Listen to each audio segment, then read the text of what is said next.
అందరు చెప్పాలి. అన్యథా శరణం నాస్తి త్వమేవ శరణం మమ తస్మాత్ కారుణ్య భావేన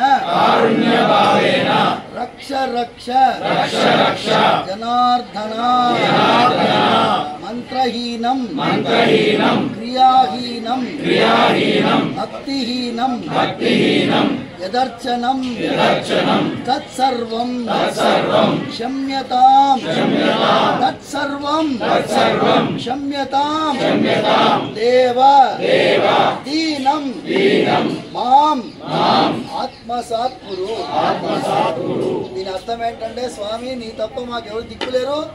మేము చేసే పూజలో ద్రవ్య లోపం ఉన్నా, భక్తి లోపం ఉన్నా, శ్రద్ధాలోపం ఉన్నా, నియమలోపం ఉన్నా, ద్రవ్య లోపం ఉన్నా మమ్మల్ని కరుణించు స్వామి. మేము దీనులము, మమ్మల్ని కరుణించు, రక్షించు స్వామి. अपराध सहस्राणि क्रियन्ते अहर्निशं मया दासोऽयम् इति मां मत्वा क्षमस्व पुरुषोत्तम कर चरणकृतं वाक् कायजं कर्मजं वा श्रवण नयनजं वा मानसं वा अपराधं विदितं अविदितं वा सर्वं एतत् क्षमस्व जय जय करुणाब्धे श्री प्रभो श्री जनार्दन श्री गोविंद गोविंद गोविंद गोविंद गोविंद गोविंद गोविंद गोविंद गोविंद गोविंद गोविंद गोविंद गोविंद गोविंद गोविंद गोविंद. నేను తెలిసి తెలియక కొన్ని వేల తప్పులు అహర్నిశము చేస్తున్నాను, కానీ నన్ను నువ్వు అన్నిటి నుండి క్షమించు. ఎందుకు, ఏ విధంగా తప్పులు చేస్తున్నాను? చేతులతో, కాళ్లతో, చెవులతో, కళ్ళతో, మనస్సుతో, ఈ దేహముతో, అన్ని రకాలైనటువంటి అజ్ఞానాలతో నేను తప్పులు చేస్తున్నానయ్యా. కానీ నీ పట్ల దీనత కలిగిన దాసుణ్ణి, నువ్వు నా పట్ల కరుణ కలిగిన ప్రభువి, నన్ను అన్నిటి నుంచి రక్షించు, కాపాడు. గోవింద గోవింద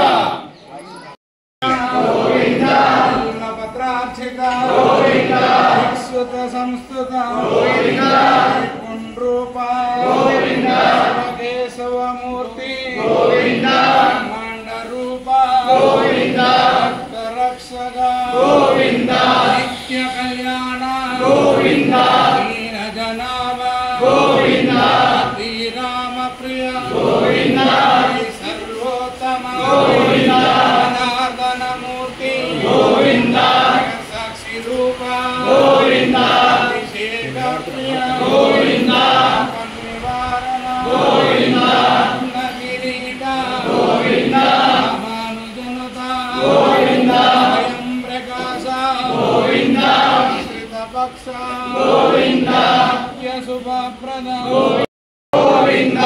వానర సేవిత వారధి బంధన ఏడుగొండలవాడ ఏక స్వరూప రామకృష్ణావతార శంఖ చక్రధర శార్ంగ గదాధర విరజాతిరస్త విరోధి మర్దన గోవింద హరి గోకుల నందన సాలగ్రామధర సహస్రనామ లక్ష్మీ వల్లభ లక్ష్మణాగ్రజ సూరి తిలక.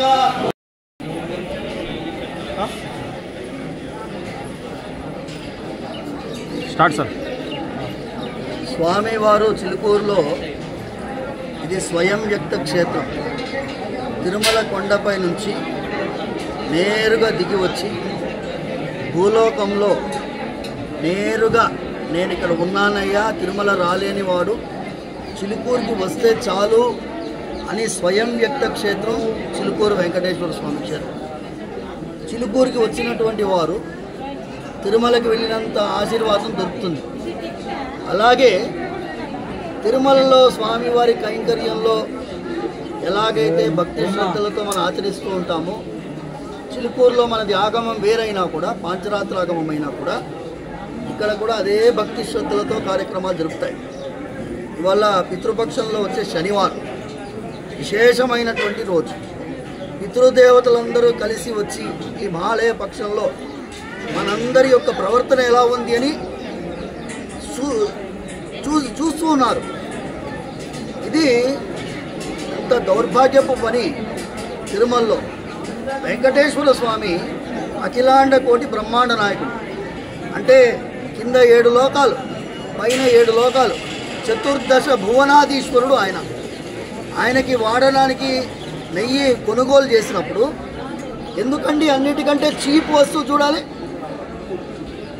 అన్నిటికంటే ధర తక్కువైన వస్తువు ఎందుకు కొనాలి? మన ఇంట్లో పిల్లలకి ఏదైనా ఆహారం కొనాలనుకుంటే మంచి అద్భుతమైన నాణ్యమైన వస్తువు వెతుకుతామా లేదా? అలాంటిది ఆ స్వామివారికి పెట్టే నైవేద్యంలో మనం ఎందుకు కాస్ట్ కటింగ్ అంటే ధర నియంత్రణ ఎందుకు చేయాలి? ఇది మొదటి ప్రశ్న. రెండవది, బంగారాయ శర్మ గారు చెప్పినట్టు ఒక అధికారి ఎలా నిర్ణయిస్తాడు ఏమి నైవేద్యం పెట్టాలి, ఎలా నైవేద్యం పెట్టాలి, ఎంత పెట్టాలి అనేది అధికారి నిర్ణయించేటటువంటి దౌర్భాగ్యపు స్థితి వాళ్ళు రాకూడదు. దీనికోసం 11 ప్రదక్షిణాలు చేశాం. 11 అనే సంఖ్య ప్రాయశ్చిత్తానికి సంఖ్య. ఏకాదశి మనం వ్రతం ఉంటాం, ఉపవాస దీక్ష ఉంటాం. అలాగే 11 అనేది విశ్వరూపాన్ని, భగవద్గీతలో విశ్వరూపం ప్రదర్శించినటువంటి అది ఏకాదశాధ్యాయం. అలాగే మనం అందరం కూడా గుర్తుపెట్టుకోవాలి ప్రదక్షిణంలో ఉండే మహత్వం. ప్రచ్ఛిన్నత్తి భయం సర్వం, దకారః మోక్షదాయకః, షికారః క్షీయతే పాపం, నకారం ఐశ్వర్యప్రదాయకం. 4 అక్షరాలు ప్రదక్షిణంలో. ప్రదక్షిణం ప్రచ్ఛిన్నత్తి భయాలన్నీ పోగొడుతుంది.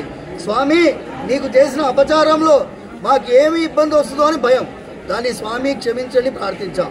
మోక్షాన్ని ఇచ్చే దకారః మోక్షదాయకః, షికారః క్షీయతే పాపం. పాపాలన్నిటినీ పోగొట్టేది ప్రదక్షిణం. ఈ పాపాలు అందరం పాలు పంచుకున్నాము.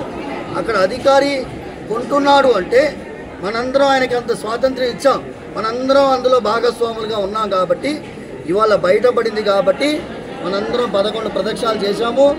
మీరు మీ కుటుంబ సభ్యులు మీరందరూ కూడా మీ ఇంట్లో ఒక దీపం వెలిగించి, సాయంకాలం పూట కాబట్టి ఒక దీపం వెలిగించి ఆ దీపం ద్వారా దీపజ్యోతిలో మీరందరూ ప్రాయశ్చిత్తం చేసుకోవాలని మనస్ఫూర్తిగా ప్రార్థిస్తున్నాను. సర్వే జనా సుఖినో భవంతు, సమస్త సన్మంగళాని భవంతు.